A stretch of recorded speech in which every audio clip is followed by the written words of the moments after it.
राम राम साथियों, आप सभी का स्वागत है राजस्थान चौपड़ पर। साथियों, आज तारीख है 13 अगस्त 2025 और आज के दिन राजस्थान में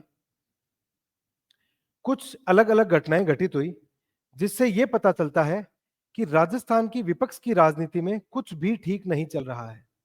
कल देर शाम अमीन खान वाले मामले को लेकर अभी तक उस मामले की जो आग लगी उसकी राख भी अभी ठंडी नहीं हुई कि आज राजस्थान कांग्रेस में युवा कांग्रेस के प्रदेश अध्यक्ष अभिमन्यु पूनिया ने एक नया शिगुफा छेड़ दी।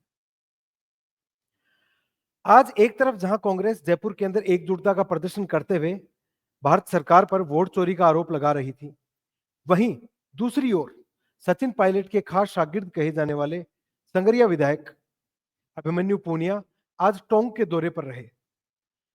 अपने सचिन पायलट को गुरु बताने वाले अभिमन्यु पूनिया आज उन्हीं के विधानसभा क्षेत्र के अंदर गए और वहां उन्होंने एक ऐसा वक्तव्य दिया जिससे यह साफ तौर पर समझा गया कि सचिन पायलट जरूर आज अशोक गहलोत और गोविंद सिंह डोटासरा के साथ जयपुर में मार्च कर रहे थे, लेकिन उनका जो एक या यूं कहे जो उनका खास मैसेंजर है वो उनके विधानसभा क्षेत्र में जाकर उनके मन की बात कह गया। अभिमन्यु पूनिया बोले कि अगर 2023 में राजस्थान में मुख्यमंत्री का कैंडिडेट सचिन पायलट को बना दिया होता तो आज राजस्थान में कांग्रेस की सरकार होती। वहीं दूसरी ओर उन्होंने यह भी कहा कि 2028 में भी कांग्रेस की वो सरकार राजस्थान में बनवाएगी। लेकिन इन सब गोलमोल बातों से क्या सच में इनके अंदर इतना कॉन्फिडेंस है? सबसे पहले अपन बात करेंगे कांग्रेस की रैली की। पिछले दिनों एनएसयूआई ने एक रैली करी छात्र संघ चुनाव की मांग को लेकर, राष्ट्रीय अध्यक्ष समेत तमाम नेता आए, लेकिन उनके अंदर सिर्फ और सिर्फ दिल्ली से सचिन पायलट पहुंचे। पास ही में राजस्थान मुख्यालय में बैठे पीसीसी चीफ गोविंद सिंह डोटासरा ने उस धरने में आने की जहमत तक नहीं उठाई। गोविंद सिंह डोटासरा का उसके बाद एक बयान और चर्चा का विषय बना, जिसमें उन्होंने कहा कि अगर व्यक्तिगत नारों से ज्यादा पार्टी के नारों के ऊपर ध्यान दिया जाए तो पार्टी को फायदा होता है। उनका सीधा सीधा संदेश था कि एनएसयूआई की रैली के अंदर उस दिन नारे सचिन पायलट जिंदाबाद के लगे, न कि कांग्रेस जिंदाबाद के और ना ही गोविंद सिंह डोटासरा जिंदाबाद के। बात यहां से घूम के आज की रैली पर आती है। आज इन्होंने लोकतंत्र बचाओ नाम के ऊपर एक रैली निकाली। चूंकि कांग्रेस राजस्थान में 11 सीटें स्वयं भी जीती थी, जो पिछली बार के 25 सीटों से जब वो हारी थी, इस बार उसने 11 सीटें जो जीती उससे बहुत ज्यादा फर्क पड़ा।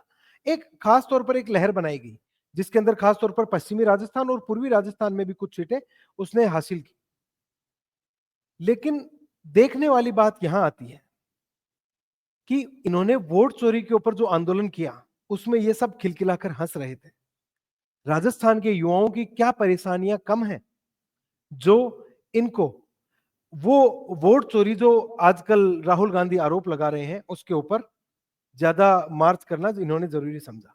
यूं कहें संसद में पिछले दिनों एसआईआर के ऊपर इन्होंने कांग्रेस पार्टी ने चर्चा करने की बात करी।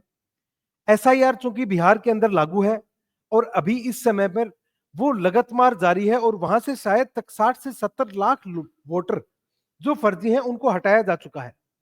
उसके बाद इस जाल में राहुल गांधी भी आते हैं और उसका एसआईआर का विरोध करते करते ही समर्थन करने लगते हैं कि देश भर में वोट चोरी हो रही है, क्योंकि उल्टा चोर कोतवाल को डांटे, इन्हें डर था।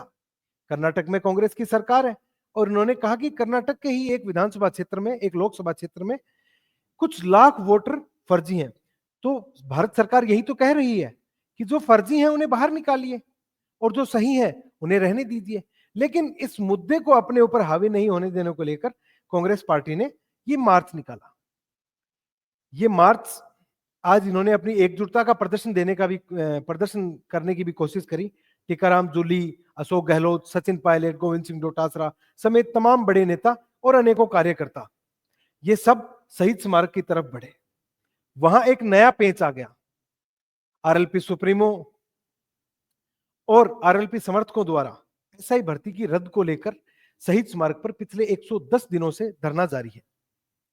वहां बैठे आरएलपी के कुछ कार्यकर्ताओं से कांग्रेस सेवा दल के कुछ नेताओं की झड़प हो जाती है। वो वहां से हनुमान बेनीवाल का जो पीछे जो पोस्टर लगा हुआ है उसको हटाने की मांग करते हैं। सनद रहे हनुमान बेनीवाल ने 2024 का लोकसभा चुनाव कांग्रेस के इंडी गठबंधन के साथ मिलकर लड़ा था और उसके अंदर वो भाजपा की ज्योति मिर्धा को हराने में कामयाब रहे थे। हनुमान बेनीवाल के कार्यकर्ताओं ने, या यूं कहूं उनके हनुमान की सेना ने, आज कांग्रेस सेवा दल के लोगों को और कांग्रेसियों को अच्छी तरीके से समझा दिया कि वोट चोरी से ज्यादा आप लोगों ने जो पेपर चोरी किए पिछले 5 साल ही नहीं अपितु 2008 से लेकर 2013 तक जो कांग्रेस सरकार रही उसके अंदर भी पेपर लीक हुए थे। इन सब के ऊपर आरएलपी कार्यकर्ताओं ने उनको ढंग से समझाया और वहां से 9-2-11 किया। और लानत है कांग्रेस पार्टी के उन नेताओं के ऊपर, कुछ सेवा दल के कार्यकर्ताओं को आगे करके, कुछ महिलाओं को आगे करके वहां पोस्टर हटाने की बात करी, लेकिन खुद एक भी बड़ा नेता वहां नहीं पहुंचा और यह नहीं कहा कि उनकी गलती है। एसआई भर्ती जो क्योंकि कल परसों बड़े मगरमच्छ पकड़ने की बात थी, एसओजी की जांच अशोक गहलोत के पीएसओ तक पहुंची है। जिन लोगों को यह पता चल गया, आज पूरा राजस्थान जानता है कि इनको पता था पेपर लीक होगा और चूंकि एसओजी की जांच में भी आ चुका है कि पीएसओ राजकुमार यादव जो 20 वर्षों से अशोक गहलोत के साथ है, उनको पता था कि पेपर आएगा, इसलिए उन्होंने बेटे का फॉर्म भरवाया था। यहां से इतर चलते हैं कांग्रेस की एकजुटता के ऊपर। कांग्रेस की एकजुटता कल शाम को ही बिखर गई थी, क्योंकि कल देर शाम 6 साल के लिए निष्कासित अमीन खान को अशोक गहलोत के इशारे पर कांग्रेस पार्टी ज्वाइन करवाई गई। अशोक गहलोत के ज्वाइन करवाने के बाद इन प्रदेश प्रभारी समेत कई दिग्गजों ने, कई सांसदों ने एक साथ मीटिंग करी जयपुर के अंदर। उसके बाद आज इन्होंने जो रैली निकाली, अब विगत कुछ दिनों पहले ही एक बात चर्चा में आई थी, वागड़ और ये डूंगरपुर बांसवाड़ा राजसमंद जैसा जो क्षेत्र है, वहां के कुछ लोग वो पहुंचे दिल्ली। उन्होंने कहा कि उनकी मांगे नहीं मानी जा रही हैं, उनके समाज को उचित प्रतिनिधित्व नहीं मिल पा रहा है। और कुछ ही लोग कांग्रेस की कार्यकारिणी में हैं।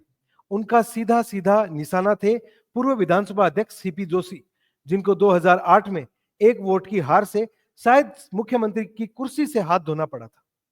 सीपी जोशी पिछले दिनों ऐलान कर चुके हैं कि वो अगला चुनाव लड़ेंगे। कांग्रेस की एकजुटता की बात यहां भी निकल गई। उसके बाद बात करेंगे राहुल गांधी के ओबीसी वाले बयान की। राजस्थान के अंदर पिछले दिनों पीसीसी ने एक अपनी सूची जारी करी, जिसके अंदर एक पदाधिकारी मूल ओबीसी का था, उसके अलावा कोई नहीं।